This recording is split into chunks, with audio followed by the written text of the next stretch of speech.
I'm Andy Kline. I'm the president of Local 148 at USP Lewisburg, Council of Prison Locals. Why are you out here this morning?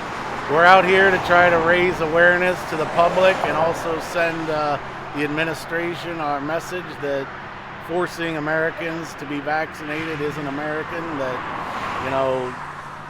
they didn't bargain with us, they didn't negotiate, they didn't sit down and try to work out a way to come to some sort of mutual agreement. They just basically came up with a deadline and said whether you have 1 year in or 30 years in, you're going to have this vaccination by November or we're going to fire you for Christmas. And it's just, something that none of us can expect. You don't have the option of testing or a vaccine? It's mandated. No, that option for actual federal employees was not on the... Okay. And do you have fellow prison guards out here with these union members? Yes, there's fellow union members from Lewisburg, Allenwood.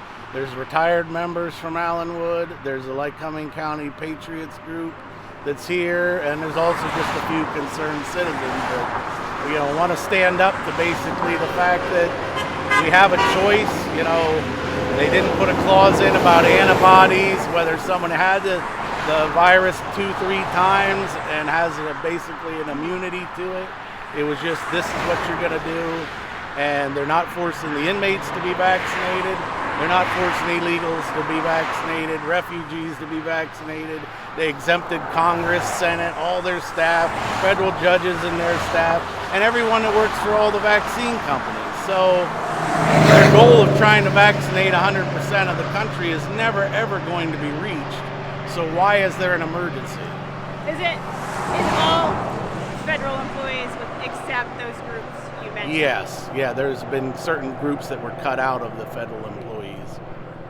So ideally, what would your union like to see happen? Well, first, that they would follow our collective bargaining agreement and actually negotiate the whole process like they're supposed to. And, after that, just basically listen to the citizens that, want to have the freedom of choice. We've fought wars in every country for 250 plus years to bring freedom to everyone, spending more blood and treasure from this country that you could imagine. Why aren't we giving that same right to the people that are actual citizens here and pay taxes? And how, between the two prisons, how many employees or union members do you represent? At Lewisburg, I represent about 400 employees across the country at the 120 federal prisons. The Council of Prison Locals represents about 34,000 federal employees in the Bureau of Prisons. Is it just guards, or is it all? All the staff, other than management, that the union is for the bargaining union. So it's teachers and cafeteria. Teachers, food service workers, maintenance workers, safety department people. It's everyone at the prison.